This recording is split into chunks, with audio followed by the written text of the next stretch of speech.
this time.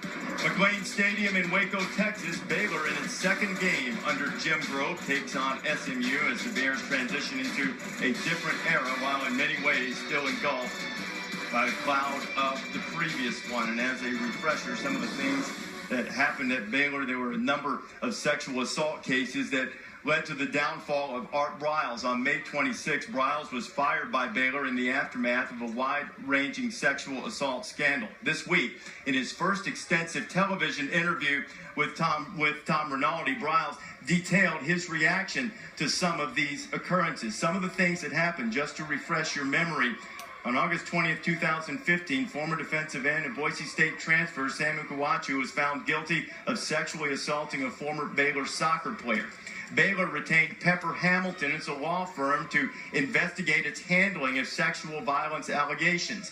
There were other issues, separate in some cases. Sean Oakman suspended for the season opener, undisclosed violation of team rules. You see a number of other issues, including a former Baylor student who reported that she had been raped by Elliott and filed a Title IX lawsuit. Now, during Art Briles' interview with Tom Rinaldi, he answered a question vaguely, and Tom then went back and asked the same question a second time. Why were you fired? Briles said that he was not given a specific reason for his termination. The law firm Pepper Hamilton, commissioned by the university, investigated the handling. Briles addresses that and his responsibility in this extensive conversation with Tom Rinaldi. One of the victims said this: "The Christian image this school portrays and does not follow just kills me every day. Everyone praises Art Briles. There's no way that guy didn't know." What's your reply to her? I would say that I hate that she feels that way. I've always lived my life out in the open. I've always said people may doubt what you say, but they'll believe what you do.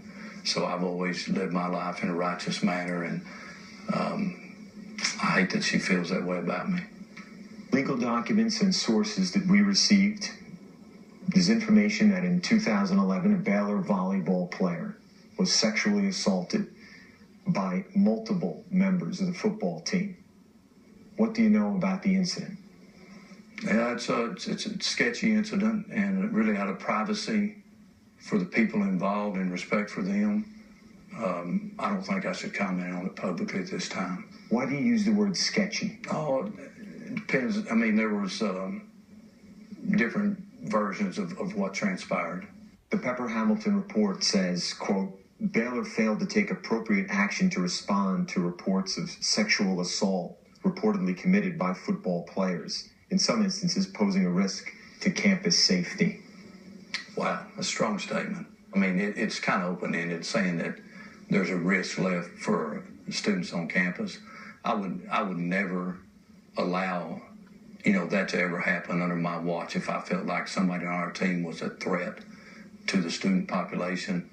I mean, that just wouldn't happen. Do you think that Baylor responded in an appropriate way to reports of sexual assaults on campus during your tenure as head coach? I think we did the best we could at that time, and no, I think I could have done more. If the victims were sitting here in this room with us right now, what would you say to them? I'd tell them I'm extremely sorry. My heart aches, and we'd probably have hopefully a good cry session, and then a talk session, and then hopefully a hug session, because it just appalls me that somebody could victimize another human being, and there's no place in society for it, and I've never condoned it and never will. What do you think victims would say to you? I don't know. I don't know, Tom. I would, certainly, be a little bit apprehensive, Why? About how they felt, just because, the part of the football team, were the guys that violated them. And so that, puts me with that, because they're part of the team that I coach. But I would hope that they could get past that and see that, each individual is responsible for their own actions. And it was not a reflection of anything that I felt. What responsibility do you feel, Art, for their violation? violation? I feel responsibility. I mean, I do. These players are part of our program and a representative of our program, and when they do wrong, then it reflects on me and the university, so I do feel responsibility. You came to a program which knew nothing about winning. You won a lot of games.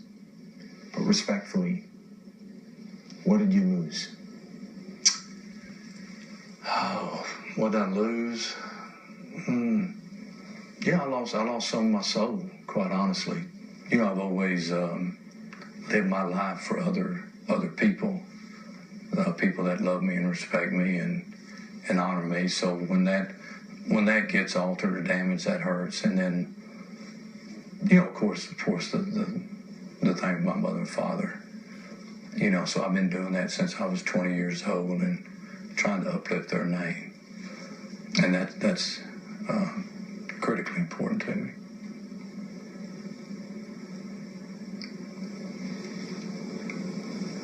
What do you think the Briles name means right now? I certainly hope it means honor,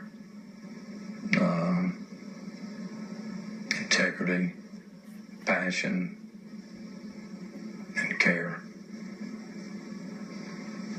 It means it to me.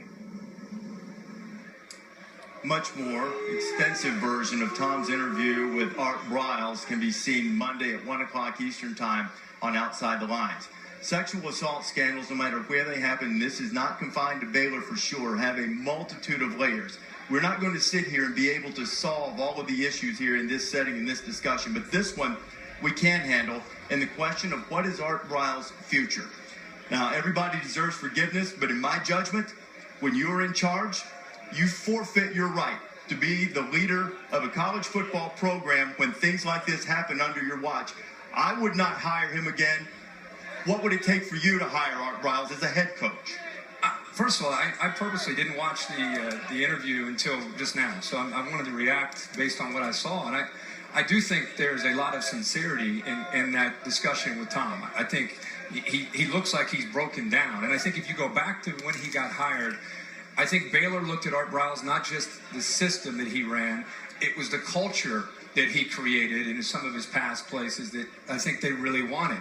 And I think the way it turned out, they won a lot of games and did things that nobody thought Baylor would ever do. New football stadium, and they sold their soul from a character standpoint in order to win all those football games. And now we're left here.